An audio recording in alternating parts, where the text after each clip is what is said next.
तो अभी करेंगे क्लास 12 फिजिक्स का जो फोर्थ चैप्टर है बेटा जी, मूविंग चार्जेस एंड मैग्नेटिज्म, उसके प्रीवियस ईयर क्वेश्चन करेंगे। और previous year question last year के करने वाले हैं, मतलब 2024 के, क्योंकि 2024 में मुश्किल क्वेश्चन जो है बच्चों को लगे थे। और इससे पहले के क्वेश्चन क्या करवाए नहीं जाएंगे, ऑलरेडी जो है भाई साहब चैनल के ऊपर इससे पहले के क्वेश्चन करवाए हुए हैं।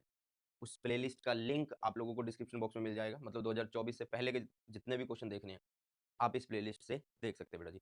इसके साथ आपको टेलीग्राम चैनल है सुनील जांगड़ा सर के नाम से, इसको ज्वाइन कर लेना है, क्योंकि जितने भी मेरे नोट्स हैं फ्री ऑफ कॉस्ट, बहुत बढ़िया वाले notes, short notes, detail notes, और जो भी इंपॉर्टेंट पीडीएफ होती है, फॉर्मूला शीट होती है, सब यहाँ पे पोस्ट कर दिया जाता है। और जो भी मैं फ्री लाइव क्लास लेता हूँ उन सब के लिंक को यहाँ पे पोस्ट कर दिया जाता है, ठीक है। तो इसको ज्वाइन कर लेना। और सबसे पहले अभी चलते हैं क्वेश्चन के ऊपर। पहला क्वेश्चन क्या कहता है यार?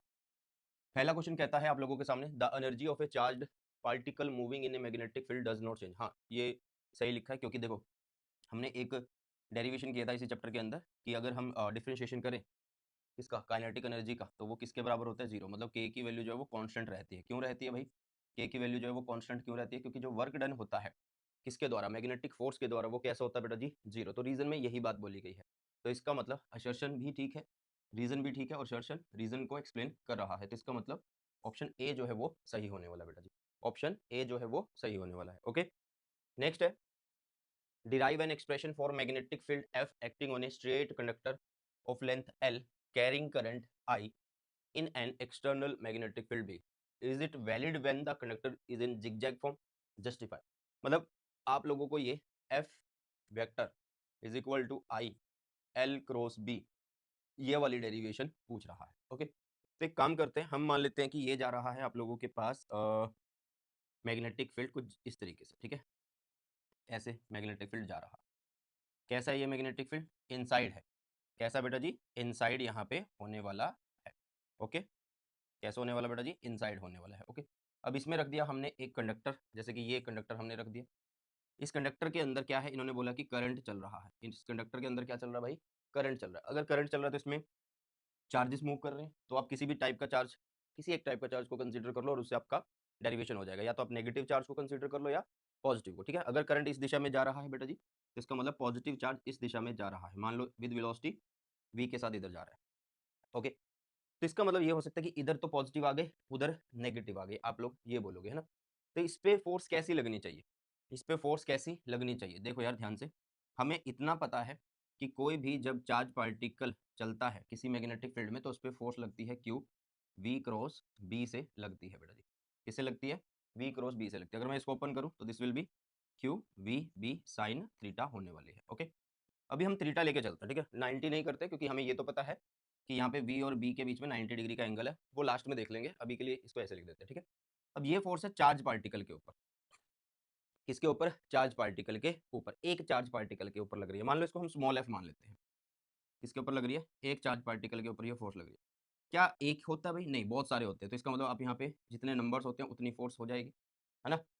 तो इसका मतलब यहाँ पे n कितना हुआ? मान लो अगर इसका एरिया a है और इसकी लेंथ अगर कितनी है कंडक्टर की? l है बेटा जी। कितनी है? l है। तो इसका मतलब यहाँ पे आप बोलोगे कि ये हो गया स्मॉल n, साथ में हो गया a इंटू लेंथ, और ये हो गया f, मतलब फोर्स जो एक चार्ज पार्टिकल पे हमने काउंट करी है ना। अब यहाँ पे n क्यों मल्टीप्लाई की है? क्योंकि कितने नंबर ऑफ चार्ज पार्टिकल है। ये स्मॉल n क्या है? आपने पढ़ा होगा कि जैसे कि ऐसे पढ़ा होगा, small n is what total number of charge particle या पर यूनिट लेंथ।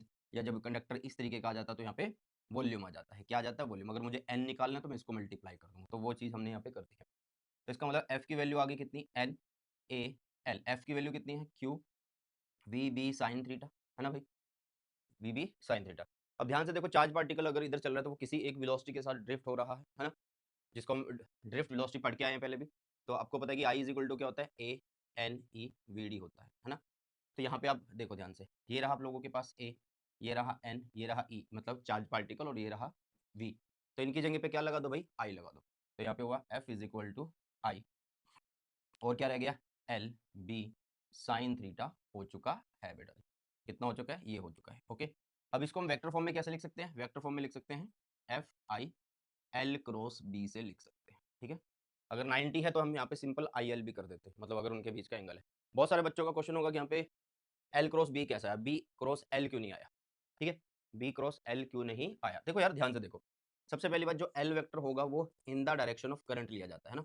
हम मोस्टली यही करते हैं, in the direction of current जो है इसको मेजर करते हैं, in the direction of current जो है भाई साहब इसको हम मेजर करते हैं। ठीक है, तो अगर ये है इसका एल वेक्टर, ठीक है, अगर ये है इसका एल वेक्टर, तो ध्यान से देखो कि चार्ज पार्टिकल पे फोर्स कहाँ लग रही है भाई, चार्ज पार्टिकल पे फोर्स ऊपर लग रही है ना। अगर एक सिंगल चार्ज पार्टिकल के ऊपर लिखे तो इसका मतलब एल क्रॉस बी करेंगे तो फोर्स ऊपर ही है। बट अगर हम बी क्रॉस एल कर दे, बी क्रॉस एल कर दे, बी किधर है, इधर अंदर जा रहा है बी, एल किधर है, इधर, तो मतलब बी क्रॉस एल तो नीचे फोर्स, ये तो गलत होगी ना। दैट्स वाई हमें क्या करना होगा, एल क्रॉस बी ही लिखना होगा बेटा जी। ओके, तो ये डेरिवेशन का फॉर्मूला है। अब ये बोल रहे कि क्या ये जिगजैग फॉर्म के लिए वैलिड है, यस ये जिगजैग फॉर्म के लिए वैलिड होगा, क्योंकि इसमें हम क्या करेंगे, लेंथ को छोटे छोटे टुकड़ों में डिवाइड कर लेंगे। ठीक है, मतलब यहाँ पे आप डीएल लगा दोगे तो उस तरीके से यहाँ पे डीएफ आ जाएगा और सबको समेशन कर दोगे, बस हो जाएगा। ओके, चलिए आगे बढ़ते हैं। नेक्स्ट क्या है भाई साहब, असर्शन रीजन वाला क्वेश्चन ही है। लास्ट टाइम इस चैप्टर से 2-3 असर्शन रीजन आए हैं, एक और आएगा आपको दिखेगा।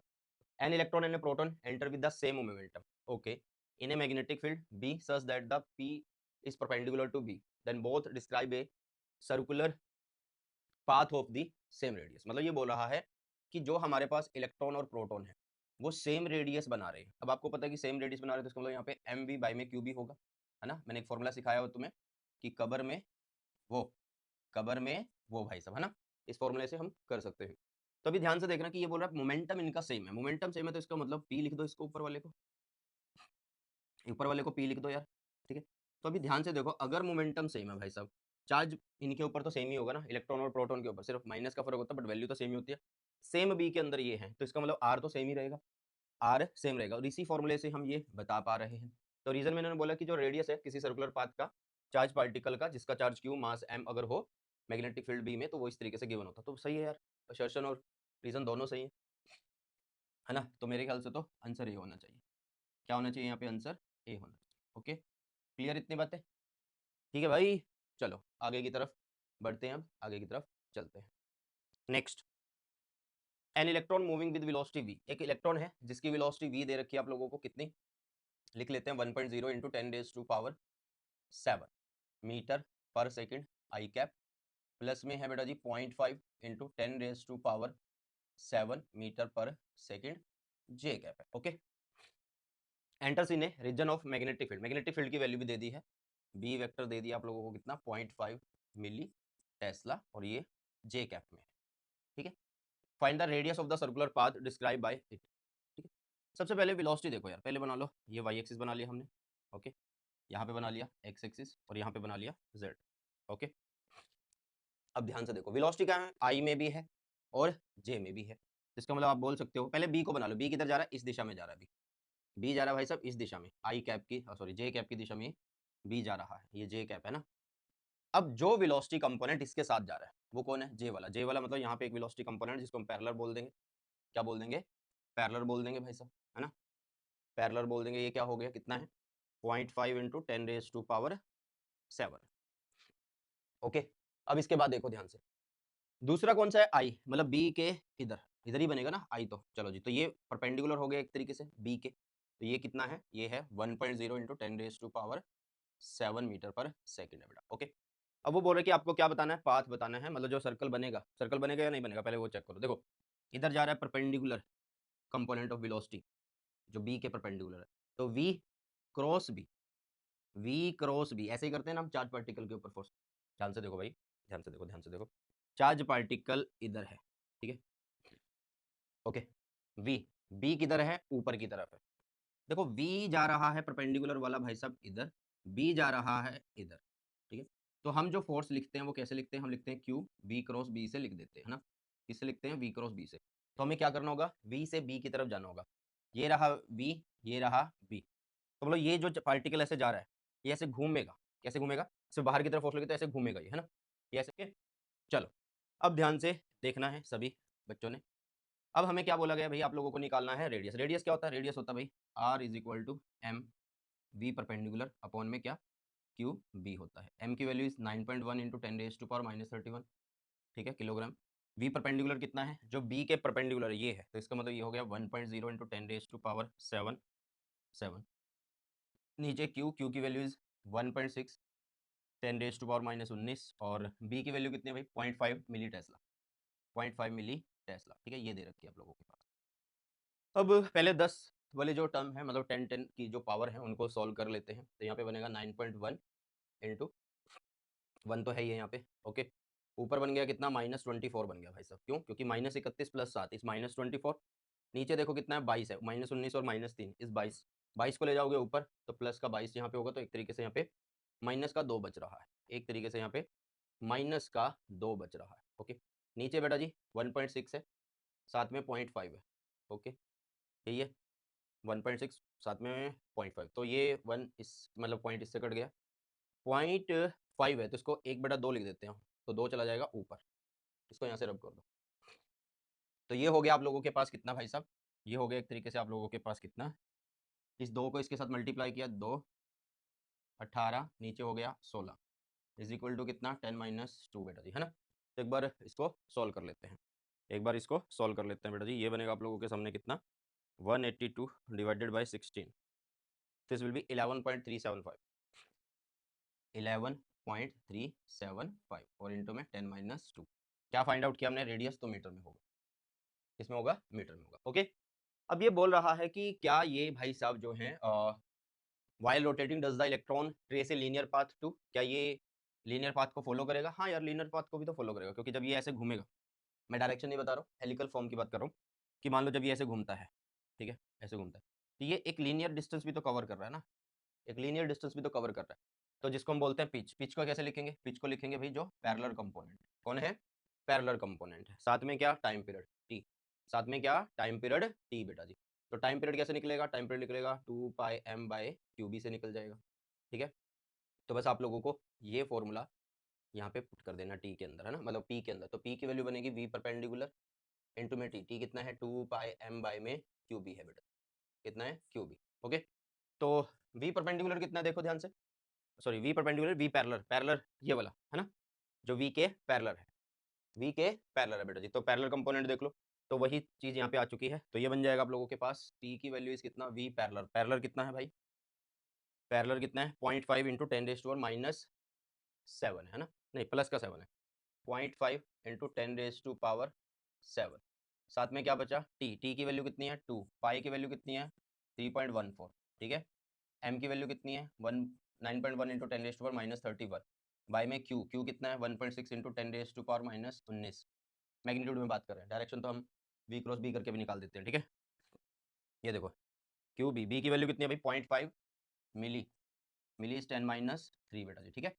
तो फिर से वही सॉल्व कर लो, -19 और -3 इज -22, यहाँ पे आ गया +22, है ना। तो इसको रब कर दो, इसको रब कर दो, यहाँ से इसको हटा दो, यहाँ से इसको हटा दो, ठीक है, ओके। और अभी आप लोगों के पास आ गया है क्या, 2 इंटू 3.14 इंटू 9.1 इंटू कितना भाई, -31 और +22 -9, हाँ -9 है ना, 11 में से 2 9 बनेगा, हाँ। चलो जी नीचे क्या बना आप लोगों के पास, ये है भाई साहब 1.6 और ये है 0.6, मतलब एक तरीके से ये ऐसे हो रहा है कि 16 गुना में 5, यहाँ 10 यहाँ 10, मतलब 80/100। तो एक तरीके से आपने क्या किया 0.8 ही तो बनाया है इसको, ठीक है, 0.8 बनाया है ना, 16 × 5 = 80 हो गया ना भाई, और 100 ये कट गया, हाँ। तो इसको 8/10 भी अगर करोगे तो ये 8 आ गया, या ऐसे कर लो 0.8 कर लिया हमने, इस पॉइंट को इससे कट कर दिया, ठीक है। इस 2 ने इस 8 को कट कर दिया 4, तो ऊपर बचा 3.14 इंटू 9 1, नीचे 4, यहाँ पे 10 की पावर -9, बस मल्टीप्लाई करो डिवाइड करो आंसर आ जाएगा भाई साहब, मल्टीप्लाई करो डिवाइड करो आंसर आ जाएगा। 3.14 को अगर मैं मल्टीप्लाई करूँगा 91 से तो दिस इज 285.74, नीचे करेंगे 4 से डिवाइड तो कितना होगा, ये डिवाइड कर देंगे 4 से तो this will B 71.437, 71.437 into 10⁻⁻9। Calculation देख लेना, बाकी तो सब चीज़ ठीक लग रही है मुझे, बाकी आंसर चेक करना हो तो कर ही लेते हैं। Just a minute, answer check कर लेते हैं कि सेम आंसर आ रहा है या नहीं आ रहा है। बुक से देख लेते हैं आंसर।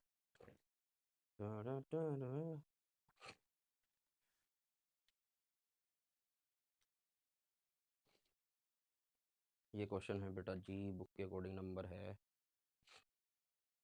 कौन सा है भाई, 1 मिनट रुकिएगा यार, ये टाइम लग रहा है इसे तो। हाँ 71.4 मतलब 5 का रखा है, सही आ रहा है आंसर। बट ये 10 - 2 कैसे आ रहा हमारा, मतलब 9 आ रहा है, ये 2 कितना बच रहा है? एक मिनट एक मिनट एक मिनट एक मिनट, हमने यहाँ पे कुछ गड़बड़ कर दी है, क्योंकि आंसर में 10 - 2 नहीं आ रहा ना, तो 10 - 2 क्यों नहीं आ रहा है? यहाँ पे कितना था नीचे, क्यू बी था ना, क्यू बी, बी की वैल्यू कितनी रखी हमने? बी की वैल्यू इज 0.5 इंटू 10 - 9 रखना चाहिए था ना, यहाँ पे 10 - 9 रखना चाहिए था। और ये कितना था यहाँ पे, एक मिनट, -16 नहीं 19, तो -19 हो गया ना, तो -19 और -9, तो ये 28 बनना चाहिए था ना, तो यहाँ पे +28 होगा भाई, कितना होगा, +28, कितना होगा भाई, +28। ओके, मेरे ख्याल से तो एक बार दोबारा से यहाँ पे कैलकुलेशन कर लेते हैं, दिक्कत ना हो। देखो ये आप लोगों के पास बचा कितना, 0.5, स्टार्टिंग से कर रहा हूँ मैं, इसको भी भूल जाओ, गलती छांट लेंगे कि कहाँ पे गलती हुई है, ठीक है। ओके, और ये हो गया आप लोगों के पास 2 पाई, पाई मतलब 3.14, एम की वैल्यू इज कितनी, 9.1 इंटू 10⁻31। नीचे हुआ आप लोगों के पास कितना, हाँ गलती पकड़ी गई है, क्योंकि ये वाला जो 7 है शायद हमने यूज़ नहीं किया है, ये वाला जो 7 था भाई, -7 नहीं, प्लस का 7 हमने यूज़ किया ही नहीं, मुझे ऐसा ही लग रहा है, क्योंकि नीचे देखो हमने क्या किया, एक तो ये -19 और यहाँ पे कितना था, मिली, मिली था क्या, मिली था, मिली था, मिली था, मिली था, अरे रे रे रे रे रे, मिली था, देखा, सर से भी आज गलती हो गई ना, चलो जी, -19 -3 इज -25, सॉरी -22 है ना, तो -22 ऊपर भेज दिया हमने, तो ये बचा कितना, -31 प्लस 22, कितना बचा, -11 में से 2 9 है ना, +7 ये करते तो -2, हाँ ठीक है ठीक है ठीक है ठीक है, ये -2 +7 कर दो ना यहाँ पे भाई, ये वाला हटा दो यहाँ से, तो अब सही है, अब सही है सारा, अब सारे का सारा, अरे कहाँ से, चलो ये बाकी सारे का सारा सही है, ठीक है, यहाँ पे सिर्फ क्या आएगा भाई, -2 -2 -2 चलता आएगा, आंसर आ जाएगा, ठीक है। वो कैलकुलेशन में एक पार्ट रह गया था, मतलब ये जो 7 इधर था, यहाँ वाला 7 हमने लिखा नहीं था यहाँ पे, ओके, तो आंसर बिल्कुल सही है भाई। अब बहुत सारे बोल देंगे अरे सर आपसे भी गलती हो जाती है, अरे भाई आदमी ही तो गलतियों का पुतला है। चलो नेक्स्ट क्वेश्चन आप लोगों के सामने, कि एक 2 सेंटीमीटर का सेगमेंट दिया हुआ आप लोगों के पास of wire carrying current 5 ampere, मतलब यहाँ पे आई जो है वो 5 एम्पियर है, और उसकी लेंथ जिसपे उसने मतलब बोला है, जो सेगमेंट दिया वो 2 सेंटीमीटर है, मतलब 2 इंटू में 10⁻⁻² मीटर है ना, ये कर सकते हैं। ओके, अब आगे देखो क्या बोला है, कि जो करंट है वो पॉजिटिव वाई डायरेक्शन में, जैसा कि पिक्चर में डायग्राम में शो किया गया है, उन्होंने बोला the magnetic field at A point, magnetic field at A point 3, मतलब एक्स एक्सिस में 3 और वाई में 4, एक्स एक्सिस ये रहा 3, मान लो यहाँ पे 3, और वाई में 4, वाई में 4 मान लो यहाँ पे 4, तो इसका मतलब ये वाला पॉइंट है ये, ठीक है, एक तरीके से ये पॉइंट की बात कर रहे हैं, तो ये कितना 4, ये कितना 3, ऐसे है, तो क्या आप ये निकाल सकते हो, हाँ 5 बनेगा, क्योंकि पाइथागोरस थ्योरम से निकालोगे तो 5 बन जाएगा भाई साहब, है ना, कितना बन जाएगा यहाँ पे, 5, 5 बन जाएगा, ये 5।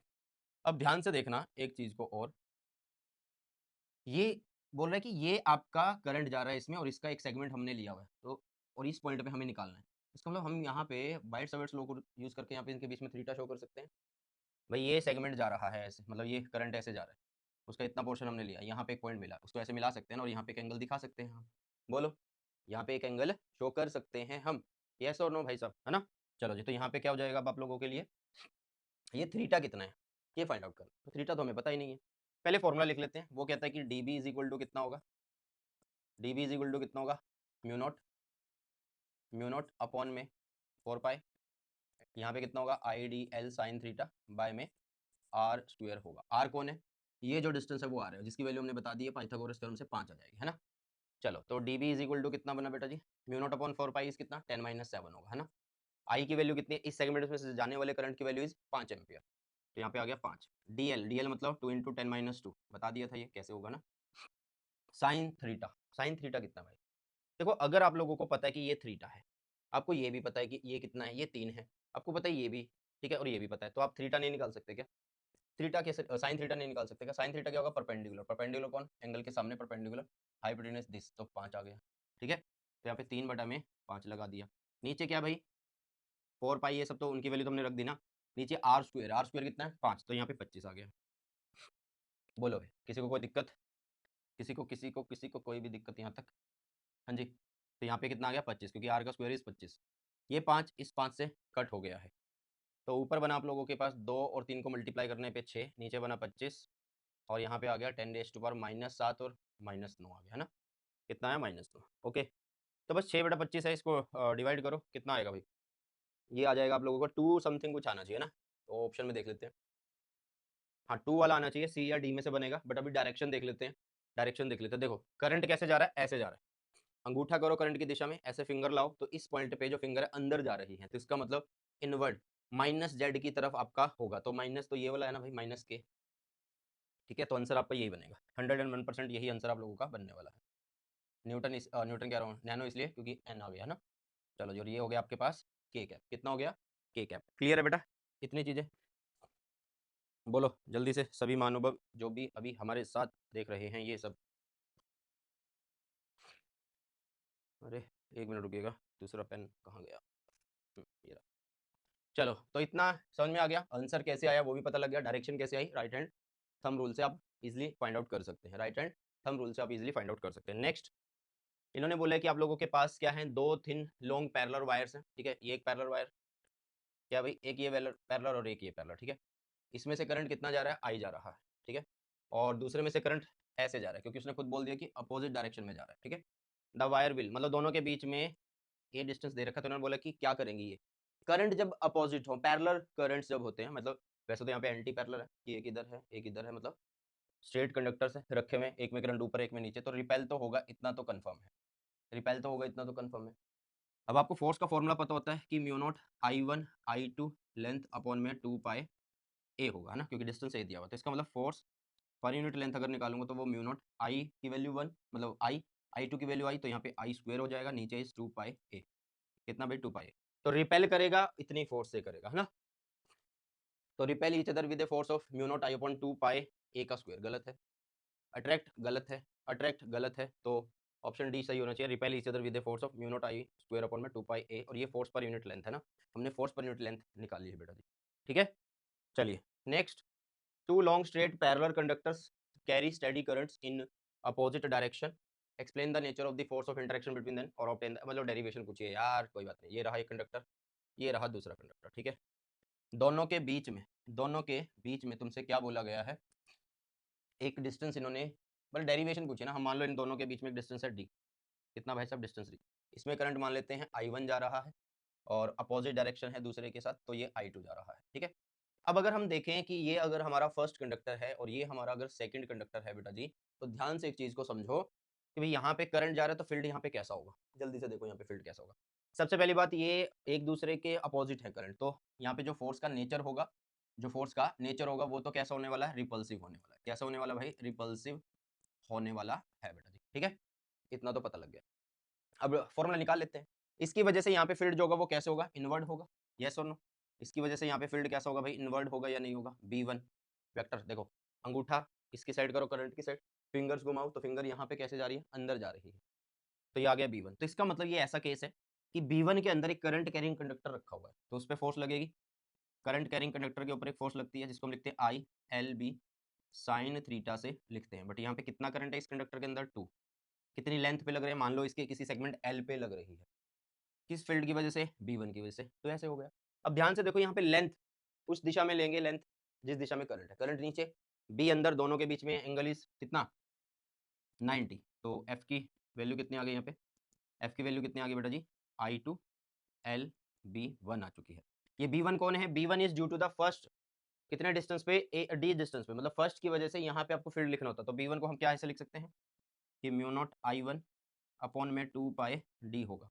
इसका मतलब इसको यहाँ पे पुट कर दो, तो F2 की वैल्यू कितनी आई, ये आ गई I2 L mu not I1, नीचे हो गया कितना 2 पाई D बेटा जी, मतलब F2 is equal to mu not I1 I2, साथ में आ गया लेंथ, नीचे आ गया 2 पाई D बेटा जी। ओके, तो यही फॉर्मूला पूछा था, यही इन्होंने डेरिवेशन पूछी।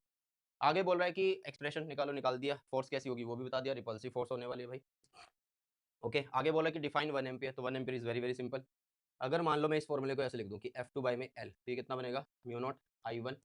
ठीक है, म्यू नॉट I1 यहाँ पे बन जाएगा I2, नीचे क्या रह गया 2 पाई D रह गया। ठीक है, अगर मैं यहाँ पे बोलूँ कि इफ I1 I2 की वैल्यू 1 है, ठीक है, और D की वैल्यू 1 है, ओके, तो F2 by L force per unit length क्या आ जाएगा, म्यू नॉट अपॉन 2 पाई आ जाएगा ना।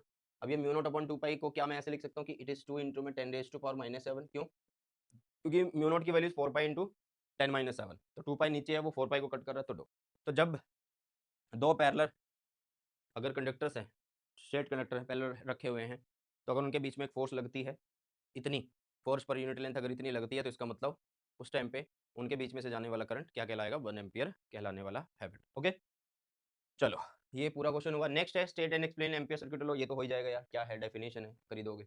सेकंड देख लो इसका part, two long straight parallel wires है, एक सेपरेट की गई है कितने डिस्टेंस से, A is equal to 20 centimetre से। भाई साहब कितने से, A is equal to 20 centimetre से, ठीक है। कैरी करती है करंट कितना, I1 एंड I2। मान लो इसमें I1 कितना है 5 एम्पियर, I2 कितना भाई साहब, I2 इज 10 एम्पियर, ठीक है। ये हो गया current respectively in the same direction, दोनों में सेम दिशा में करंट है। Find the magnitude and direction of the net magnetic field at A point Midway between them. भाई ये एक कंडक्टर, ये एक कंडक्टर, इसमें से करंट ऐसे, इसमें से करंट ऐसे, ठीक है। इसमें से करंट जा रहा है तो उसकी वजह से मिड में डायरेक्शन बनाओ फील्ड की, कैसी है, अंदर है भाई साहब। फर्स्ट वाले की वजह से अंदर है, दूसरे वाले की वजह से क्या होगा, अंगूठा करंट की डायरेक्शन में करो, फिंगर यहाँ से बाहर आएंगी, तो डॉट मतलब B2 इज बाहर। तो ये कौन सा केस है कि स्ट्रेट कंडक्टर की वजह से हमें किसी पॉइंट पे फील्ड निकालना है। तो सिंपल यहाँ पे आपको क्या करना होगा, दोनों फील्ड निकाल लो पहले। B1 की वैल्यू निकाल लेंगे किस फॉर्मूले से, म्यू नॉट I1 अपॉन में 2 पाई, जो भी डिस्टेंस होगा वो निकाल लेंगे। म्यू नॉट की वैल्यू कितनी दी है भाई साहब, म्यू नॉट की वैल्यू इज 4 पाई इंटू 10-7। आई की वैल्यू कितनी है, पहले की में 5, नीचे 2 पाई, डिस्टेंस कितना भाई, दोनों कितनी दूरी पे रखे हुए हैं, 20 सेंटीमीटर। तो यहाँ से अगर देखेंगे मिड वे अगर निकालेंगे तो 10 बनेगा। इसका मतलब 10 के नीचे जो 100 लगेंगे यहाँ पे, वो 100 ऊपर चला जाएगा, है ना। क्यों चला गया, क्योंकि मीटर बना के मैंने लिख लिया है। ये इसको कट करेगा, ये बन गया 2, और ये इसको कट कर देगा ना। तो ये बना एक तरीके से आप लोगों के सामने कितना, 5 और 2 को मल्टीप्लाई करेंगे 10, और 10 एक पहले से पड़ा, तो 100 इंटू 10-7। ये किसकी वैल्यू है, B1 की वैल्यू, टेस्ला आ गया, है ना। दूसरा निकाल लेते हैं भाई, यहाँ पे अब B2 भी तो निकालना होगा, अब इसकी वजह से निकालना है यहाँ पे सेम डिस्टेंस पे। तो अभी यहाँ पे B2 निकालो, तो B2 होगा कितना, म्यू नॉट I1 नहीं I2 अपॉन में 2 पाई, जो भी डिस्टेंस है वो। तो म्यू नॉट की वैल्यू इज 4 पाई इंटू 10-7 बेटा जी, है ना। यही है म्यू नॉट की वैल्यू, तो यही था कॉन्स्टेंट की वैल्यू। और I2 कितना है 10 एम्पियर, कितना है 10 एम्पियर, नीचे 2 पाई। ए कितना होगा, यहाँ से यहाँ मिड वे लाना है, बीच में 10 ही बनेगा वो भाई, है ना। तो 10 नीचे जो 100 लगा वो ऊपर चला गया, ओके। तो इस 10 ने इस 10 को कट किया, यहाँ से इसको हमने 2 पे कट करवा दिया। तो ये बना एक तरीके से आप लोगों के पास 200 इंटू में 10-7 बना, है ना। अब दोनों फील्ड कैसे हैं, एक अंदर जा रहा है एक बाहर जा रहा है, तो इतना तो समझ में आया होगा कि दोनों यहाँ पे क्या होंगे, मतलब दोनों को यहाँ पे सब्ट्रैक्ट करना पड़ेगा। जो नेट फील्ड अगर आप लोगों को निकालना है, तो उसके लिए हमें क्या करना होगा, B2 में से माइनस करना होगा B1 को। क्यों, बड़ा तो ये है ना भाई, तो बड़ी वैल्यू में से माइनस करेंगे ना छोटी वैल्यू को। चलो जी, तो ये कितना है 200 इंटू 10-7, ये कितना है 100 इंटू 10-7। तो इसका मतलब ये यहाँ पे एक तरीके से ऐसे बन जाएगा, -100 इंटू 10-7, ओके। तो ये बन गया 100 इंटू में 10-7, मतलब 10⁻⁻5 टेस्ला बेटा, ओके। -5 आ जाएगा। अब ये बोला फाइंड द मैग्नीट्यूड, मैग्नीट्यूड बता दिया। Direction of the net magnetic field, तो भाई आउटवर्ड होगा, क्योंकि V2 इज आउटवर्ड है, ठीक है। Outward and perpendicular to the plane, ठीक है। Outward and perpendicular to the plane, एक minute, perpendicular to the plane बेटा जी, किस प्लेन के, जिस प्लेन में ये रखे हुए हैं। बाहर आएगा, B2 की डायरेक्शन में आएगा, B2 बड़े की डायरेक्शन में, बड़ा बाहर आ रहा था, क्योंकि B1 तो अंदर जा रहा है, B1 अंदर जा रहा है, B2 बाहर आ रहा है, ओके। आगे बोल रहा है कि फाइंड मैग्नीट्यूड डायरेक्शन, वो हो गई। चलो जी, ये 2024 का क्वेश्चन था। नेक्स्ट आपके पास एक और 2024 का क्वेश्चन है बेटा जी, बहुत अच्छा सा क्वेश्चन है। क्या बोला गया इस क्वेश्चन के अंदर कि एक वायर है जिसकी लेंथ कितनी है, 4.4 मीटर है, ओके। एक लेंथ है भाई साहब कितनी, 4.4 मीटर की। इसको बेंड किया गया किसमें, round in the shape of a circle. मतलब एल को आप लोग 2 पाई आर के बराबर कर सकते हो, एल को आप 2 पाई आर के बराबर कर सकते हो बेटा जी, ठीक है। Just a minute, just a minute. चलो, तो यहाँ पे आप लोग ध्यान से देखना, भी ध्यान से देखना। अब ये पूछ क्या रहा है, मैग्नेटिक मोमेंट पूछ रहा है इस लूप की। तो मैग्नेटिक मोमेंट के लिए तो आपको फॉर्मूला मिलता है IA, यही होता है। इसका मतलब M जो है वो I पाई आर स्क्वायर हम लिख सकते हैं, क्योंकि ये सर्कल बना रहा है, सर्कुलर लूप बना रहा है, तो उसका एक रेडियस हमें चाहिए होगा अगर एरिया निकालना है। तो इसका मतलब मैग्नेटिक मोमेंट निकालने के लिए एक तो चाहिए I, ठीक है। दूसरा चाहिए आप लोगों को आर स्क्वायर। क्या I दिया हुआ है, यस दिया हुआ है, I इज ऑलरेडी गिवन। तो हमें सिर्फ और सिर्फ यहाँ पे क्या निकालना होगा, हमें सिर्फ और सिर्फ यहाँ पे R निकालना होगा। R निकल जाएगा यहाँ से भी, क्योंकि इस लेंथ को ही तो 2 पाई आर में बदला गया है। तो मतलब अगर मुझे R चाहिए तो ये बन जाएगा लेंथ अपॉन में 2 पाई, मीन्स यहाँ पे लेंथ की वैल्यू कितनी है 4.4, नीचे आ गया 2 पाई, ठीक है। तो रखो फिर यहाँ पे M, आई की वैल्यू कितनी है 1, पाई कितना है, पाई है भाई वो तो। उसके बाद यहाँ पे 4.4 इंटू 4.4, ठीक है, नीचे कितना आया 2 पाई इंटू 2 पाई, ये 2 बार आएगा ना क्योंकि स्क्वायर है, तो ये पाई ने इस पाई को कट कर दिया, है ना, ये पाई ने इस पाई को कट कर दिया भाई साहब। और उसके बाद देखो, आप एक काम करो, इसको कट कर दो, ये 2.2 बन जाएगा, ठीक है, तो ये बन गया m इज इक्वल टू कितना 2.2 इंटू में बन गया कितना 4.4, नीचे कितना है 2 पाई, पाई की वैल्यू इज 22/7, 7 चला गया ऊपर भाई, ठीक है, 7 चला गया ऊपर। तो अभी आप एक काम कर सकते हो ऐसे कि भाई देखो ध्यान से, नीचे 44 बन रहा है और यहाँ पे 4.4 है, तो इसका मतलब नीचे एक 10 लगा के आप इसको पूरे को कट कर दो ऐसे 44 को, ठीक है, तो आपके पास बचा कितना, ये बचा 2.2, ठीक है, और इंटू में बचा 7 और ये आ गया नीचे 10, ये m की वैल्यू बची। तो ये बन जाएगा आप लोगों के पास कितना, इसको ऐसे लिख लो, m is equal to 22 into 7 by में 10, 10 तो पहले से बड़ा 100 आ जाएगा नीचे, ठीक है, तो ये बन गया 7 ने 2 से मल्टीप्लाई किया तो 14 मतलब 4 आ गया, 1 कैरी रह जाएगा, 154 नीचे 100 मतलब 1.54 एम्पियर मीटर स्क्वायर। तो ये इसकी आंसर होने चाहिए भाई, और आंसर यहाँ पे मैच कर रहा है हमारा बी वाला। ओके, बताओ भाई कोई दिक्कत है इतने में, इतने में मेरे ख्याल से कोई भी दिक्कत, कोई भी परेशानी किसी को नहीं होनी चाहिए। नेक्स्ट की तरफ चलते हैं बेटा। नेक्स्ट क्या कहा गया आप लोगों को, टॉर्क का एक्सप्रेशन पूछा गया है, चाहे आप ये वाला करिए या ये वाला करिए, दोनों में एक्सप्रेशन ही पूछा गया, डेरिवेशन पूछा गया है, ठीक है, क्या पूछा गया है, डेरिवेशन यहाँ पे पूछा गया है बेटा जी, ठीक है। उसके लिए हम एक काम करते हैं सिंपल सा, कि देखो सबसे पहले हमने कंडीशन ले ली कि ये जो नॉर्थ था, ये जो साउथ है, ठीक है, इनके बीच में क्या है, एक जो कोयल है वो रोटेट कर रही है, इनके बीच में जो कोयल है वो रोटेट कर रही है, ओके, इसमें से मान लो करंट ऐसे जा रहा है, मान लिया हमने, ठीक है, ऐसे जा रहा है करंट, ओके, इसकी जो ये वाली लेंथ है वो मान लो बी है, ये वाली जो लेंथ है भाई वो कितना, अरे दो दो क्यों चल रही है लाइनें, ये वाली जो लेंथ है आप लोगों के पास वो ए है मान लो, और ये वाली जो है वो बी है, ठीक है, ऐसे बी ऐसे ए, तो कौन सी ब्रांच पे फोर्स लगेगी यार, फोर्स किसी एक करंट कैरिंग कंडक्टर, कोई भी एक current carrying conductor magnetic field में रखा है, तो फोर्स उस पर मैक्सिमम कब लगती है, जब वो उसके परपेंडिकुलर होता है, बी के मतलब लेंथ जो है उसके परपेंडिकुलर होनी चाहिए, पैरेलल में तो लगेगी नहीं, तो बी ऐसे जा रहा है नॉर्थ से साउथ चलता है, तो इस वाली लेंथ पे फोर्स नहीं लगेगी, इस पे नहीं, तो इस पे और इस पे लगेगी, कैसे लगेगी, देखो यहाँ पे लेंथ ऐसे है, बी ऐसे है, लेंथ अंदर की तरफ, बी ऐसे, तो एल से बी की तरफ जाना है, तो इसका मतलब इस पे फोर्स नीचे लग रही है, इस पे फोर्स ऊपर लग रही है, ठीक है, इतनी बात समझ में आई। क्या यहाँ वाली जो फोर्स है भाई उसको तुम ऐसा बोल सकते हो F1 और इसको F2 बोल दो, और इन F1 एंड F2 की वैल्यू को मैग्नीट्यूड में अगर आप लिखोगे तो वो बन जाएगी, इनमें से जाने वाला करंट मान लो I है इस लेंथ में से, और इसकी लेंथ B है, और किस में रखी है, कैपिटल B, और साइन थीटा इसलिए नहीं लगा रहे क्योंकि L और B 90 डिग्री पे है, ठीक है, ये केस हो गया।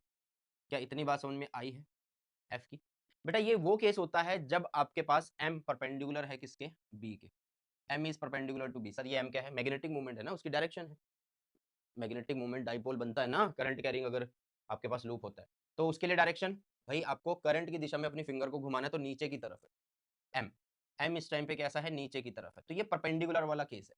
अब एक फोर्स लग रही है नीचे, एक फोर्स लग रही है ऊपर, इसका मतलब अभी स्टार्टिंग में हमने देखा कि ये ऐसे है, कॉइल जो है वो ऐसे है, ठीक है, इस पे एक पे फोर्स ऐसे लग रही है, एक पे फोर्स ऐसे लग रही है, सामने का व्यू है ये कितनी लेंथ है भाई, ए लेंथ है ये, ठीक है, ये वाली फोर्स कितनी है F2 जो कि आई बी बी है, ये वाली फोर्स कितनी है F1 आई बी कैपिटल बी है ना। अब ये फोर्स नीचे और ये फोर्स ऊपर, अच्छा इस टाइम पे M कितना है, नीचे की तरफ है, M वेक्टर, B किधर जा रहा है, इधर की तरफ जा रहा है, ये क्रॉस सेक्शन सामने का व्यू मैंने बना दिया, एक तरीके का सिंपल व्यू बना दिया आप लोगों के लिए, ओके। अब ध्यान से देखना सभी बच्चे, सभी महानुभाव जितने भी अभी हमारे साथ जुड़े हुए, भाई अगर मान लो ये फोर्स नीचे है ये ऊपर, तो थोड़ी सी ये रोटेट होगी, रोड क्या होगी, रोटेट होगी, मतलब आप इसको ऐसे बोलो कि ये पहले ये ऐसे थी, सामने ये ऐसे थी भाई, ठीक है, अब इसके बाद क्या हुआ, अब इसके बाद क्या हुआ कि ये जो रोड है वो एक सिरा नीचे आ गया और एक ऊपर चला गया, तो मान लो ये ऐसे बन गई, मान लो ये ऐसे बन गई भाई साहब, ध्यान से सोचो भाई, अगर ये मान लो अभी तो ये परपेंडिकुलर का केस है, अभी तो यहाँ पे परपेंडिकुलर का केस, अगर परपेंडिकुलर ना हो, अगर मान लो परपेंडिकुलर ना हो, एम किसी एंगल पे हो, ठीक है, तो इसका मतलब यहाँ पे ये आप ऐसे बना सकते हो कि ये एम है मेरा, ये एम है मेरा, एम वेक्टर जो बी के साथ एक एंगल बना रहा है, अब जो बी के साथ अब एक एंगल बना रहा है, ठीक है, एक फोर्स किधर लग रही है, एक फोर्स ऊपर लग रही है, एक फोर्स नीचे लग रही है, तो जब भी दो फोर्स लगती हैं क्या हो जाता है उस टाइम पे, टॉर्क आती है, equal and opposite force not on the same line of action, तो रोटेशन होगा मींस टॉर्क आ जाएगी। ओके, तो टॉर्क को कैसे लिखते हैं, मैग्नीट्यूड ऑफ आइदर फोर्स, या ये फोर्स या ये फोर्स, तो आई बी कैपिटल बी, इनटू में लिखेंगे perpendicular distance between them, into में परपेंडिकुलर डिस्टेंस बिटवीन देम बेटा जी, इनके बीच में, फोर्स के बीच में जो परपेंडिकुलर डिस्टेंस होगा। तो वो कैसे फाइंड आउट करेंगे, एक फोर्स ये है, एक फोर्स ये है, तो दोनों के बीच में परपेंडिकुलर डिस्टेंस तो ये वाला होगा, दोनों के बीच में परपेंडिकुलर डिस्टेंस तो ये वाला बनेगा ना भाई, ये वाला। तो कैसे निकालेंगे, सबसे पहले इसको मिला दो, ठीक है। ये अगर थीटा था तो ये 90 माइनस थीटा हुआ, क्योंकि इस प्लेन के ये बिल्कुल ऐसे 90 है ना भाई, कौन, एम। ओके, अब ये वाला 90 हुआ तो ये कौन हुआ, थीटा हुआ ना, तो इसका मतलब आपको थीटा मिल चुका है, थीटा के सामने इस परपेंडिकुलर, तो sine theta is equal to perpendicular upon में हाइपोटेनस, हाइपोटेनस कौन है भाई, ये परपेंडिकुलर है, हाइपोटेनस ये होगा, और ये लेंथ कौन है, ये लेंथ ए लेंथ है जो ऐसे हो गई है, तो इसका मतलब यहाँ पे ए आ चुका है, तो इसका मतलब P की value is a sine theta बन चुकी है। ओके, मीन्स यहाँ पे अगर हम रखेंगे, यहाँ पे ये आई बी, और बी तो पहले से ही है, ठीक है, आई बी, बी पहले से है, और क्या बचा बेटा जी आप लोगों के सामने, ए साइन थीटा बेटा जी, ठीक है। अगर मान लो यहाँ पे जो कॉइल हमने ली है, जो आर्मेचर कॉइल हमने बनाई हुई है जो घूम रही है, अगर उसके बहुत सारे टर्न्स होंगे तो आप एन भी मल्टीप्लाई कर दोगे, मतलब आप इसको ऐसे भी लिख दोगे टाउ एन आई, ठीक है। साथ में क्या होगा, देखो ए स्मॉल वाला और बी स्मॉल वाला, वो एरिया ऑफ कॉइल हमें दे देंगे, क्या दे देंगे, एरिया ऑफ कॉइल दे देंगे, तो यहाँ पे ये ए हो गया, ठीक है। रह गया क्या, बी, फिर आ गया साइन थीटा, ठीक है, ऐसे। तो टाउ इज इक्वल टू कितना हुआ, एन आई ए, करंट इंटू एरिया, एम बन गया, मैग्नेटिक मोमेंट बन गया, तो ये एम हो गया, ये आ गया बी, ये आ गया साइन थीटा, ठीक है। तो यहाँ पे टाउ की वैल्यू कितनी होगी बेटा जी, वेक्टर फॉर्म में एम क्रॉस बी हो चुकी है, और यही तो उसने बोला था कि आप क्या करो, वेक्टर फॉर्म निकाल दो, या सिंपल डायग्राम, इसमें एक्सप्रेशन भी पूछा और डायग्राम भी बनाना, आप लोगों को सारी चीजें बना ली है, कर लिए भाई, ठीक है। चलो आगे बढ़ते हैं, नेक्स्ट इन्होंने बोला कि एक पार्टिकल है जिसका मास m है और charge q is moving with the velocity v in a magnetic field b as shown in figure, b ऐसे है, v ऐसे है, ठीक है। Show that its follow a helical path, hence obtain its frequency of revolution, वो तो है ही भाई, सिंपल ही हेलिकल पाथ को ही फॉलो करेगा, कैसे करेगा, देखो v है, b का इधर एक कंपोनेंट होगा जो कि b के पैरेलल है, मतलब आप बोलोगे v cos थीटा है ये, अगर यहाँ पे एक एंगल थीटा बन जाए, और इधर कौन सा होगा, v sin थीटा होगा, ठीक है। ये किसके परपेंडिकुलर है, मैग्नेटिक फील्ड के परपेंडिकुलर। तो अभी ध्यान से देखो कि b इधर जा रहा है, v इधर जा रहा है, तो v से b की तरफ जाएंगे हम, किसकी तरफ जाएंगे भाई, v से b की तरफ, ठीक है। मतलब पार्टिकल ऐसे जाना चाहता है बट उस पर फोर्स अंदर की तरफ लग रही है, क्योंकि आपको कहाँ से कहाँ जाना है, v से b की तरफ जाना है, कहाँ की तरफ जाना है भाई, v से b की तरफ जाना है, ठीक है। v किधर है, ये रहा v, ये रहा क्या आप लोगों के सामने b, तो v से b की तरफ जाओ तो फोर्स अंदर की तरफ है, फोर्स अंदर की तरफ, अंगूठा देखो अंदर है ये, ठीक है। तो ये जाना ऐसे चाहता है बट इसे फोर्स इधर इधर टुचुक टुचुक लग रही है, तो ये ऐसे घूमना शुरू होगा और आगे की तरफ ऐसे बढ़ जाएगा, ऐसे आगे की तरफ बढ़ जाएगा बेटा, ठीक है। समझ में आई बात, ओके। आगे बोला कि आपको इसकी फ्रीक्वेंसी ऑफ रिवोल्यूशन के लिए जो है भाई साहब एक्सप्रेशन निकालना है। तो सबसे पहली बात तो वही कि यहाँ पे दो फोर्स लग रही है जिसकी वजह से यहाँ पे सर्कुलर मोशन हो रहा है, एक कौन सी फोर्स है, एम वी स्क्वायर बाय में आर, और एक दूसरी मैग्नेटिक फोर्स कौन सी है, क्यू वी बी बेटा जी, है ना, यही तो है, यही तो दो फोर्स हैं भाई साहब, जल्दी से बताइए। और ये जब बराबर है तभी तो सर्कल चल रहा है, अब जब ये बराबर हैं तभी तो सर्कल चल रहा है, ओके। चलो जी, अब इसके बाद ये इससे कट, ये इससे कट, तो यहाँ पे हुआ एम वी बाई में R is equal to Q B R, ठीक है। तो 1 मिनट, आर नहीं है, मतलब कबर में वो, ये ऐसे कर सकते हो, कबर में वो। अब वो निकाल रहे कि फ्रीक्वेंसी निकाल दो, फ्रीक्वेंसी के लिए आपको 1/t करना होगा। टी कैसे निकालेंगे भाई, उसको सर्कल बनाते हुए कितना टाइम लग रहा है, 2 पाई आर, बाय में क्या करेंगे भाई, कितनी स्पीड, स्पीड कितनी होगी, मतलब वेलोसिटी या स्पीड जो भी वो कितनी होगी, v कितनी होगी भाई, v बनाओ फटाफट से। अच्छा 1 मिनट और, 1 मिनट और, यहाँ पे ये जो v हम ले रहे हैं ये कौन सा है, परपेंडिकुलर है भाई साहब, ये याद रखना, ये कौन सा ले रहे हैं हम, परपेंडिकुलर, क्योंकि इसी की वजह से ही तो भाई साहब मोशन चल रहा है, सर्कल हो रहा है, ओके। तो v परपेंडिकुलर, तो यहाँ पे भी v परपेंडिकुलर, ओके। तो t इज इक्वल टू आ गया 2 पाई r, बाय में आ गया v परपेंडिकुलर, v परपेंडिकुलर की वैल्यू कितनी होती है, v साइन थीटा, ठीक है, v साइन थीटा। तो इसका मतलब ये हो गया कि 2 पाई, नीचे है v साइन थीटा, और r की वैल्यू कितनी है बेटा जी, r की वैल्यू यहाँ से निकाल सकते हो आप, तो ये कितनी बन रही है, ध्यान से देखो, v perpendicular, M V perpendicular, ठीक है, r की वैल्यू ऊपर है तो ऊपर रखेंगे, एम वी परपेंडिकुलर मतलब v साइन थीटा, नीचे आ जाएगा कितना, क्यू बी, तो एम वी साइन थीटा से, सॉरी एम नहीं कटेगा, v साइन थीटा कटेगा, v साइन थीटा से v साइन थीटा कैंसिल, तो t की वैल्यू कितनी आ गई, 2 पाई m बाय में क्यू बी आ चुकी है, और फ्रीक्वेंसी के लिए 1/t कर देंगे भाई, ठीक है। तो क्यू बी ऊपर 2πm नीचे, ठीक है। ध्यान से देखो कि जब ये ऐसे घूम रहा है, ऐसे घूम रहा है, ये सर्कल किस वजह से आया भाई साहब, दो फोर्स वहां पे लग रही है। एक आप लोगों के पास कौन सी फोर्स, mv² बाय में r, और एक है QVB। QVB is magnetic force. और एक आप लोगों के पास एक तरीके से क्या लग रही है, सर्कल में अगर घूम रहा है तो कौन सी फोर्स लगती है, कमेंट सेक्शन में बता के जाना, ठीक है। आगे देखो दूसरा दूसरा दूसरा फिर उसने फ्रीक्वेंसी के लिए बात कर ली, तो फ्रीक्वेंसी घुमा रहा है ना वो, फ्रीक्वेंसी ऑफ रिवोल्यूशन पूछा, तो उसी परपेंडिकुलर वेलोसिटी के इर्द गिर्द ही हमने इसको सॉल्व कर दिया। और ये वाली फोर्स का नाम बता के जाना कमेंट सेक्शन में, बहुत छोटी क्लासेस में इसको हम सीख लेते हैं। ओके, चलो नेक्स्ट आप लोगों को क्या बोला गया भाई, सेकंड में क्या बताया गया है कि आप लोगों के पास एक हाइड्रोजन एटम है, the electron moves in an orbit जिसका रेडियस कितना है, 2 एंगस्ट्रॉम है। मतलब आर की वैल्यू जो है भाई साहब कितनी है, आर की वैल्यू है 2 angstrom, means R is equal to हुआ 2 × 10⁻⁻10 मीटर। ओके, और इलेक्ट्रॉन चल रहा है, ये तो पता ही है, रिवॉल्व कर रहा है पर सेकंड से, वो रिवॉल्व कर ही रहा है, ठीक है। और sorry, making 8 × 10⁻14 revolution per second, मतलब फ्रीक्वेंसी आप लोगों को दे दी एक तरीके से, फ्रीक्वेंसी कितनी है, 8 × 10⁻14, 14 नहीं है ना भाई, हर्ट्ज।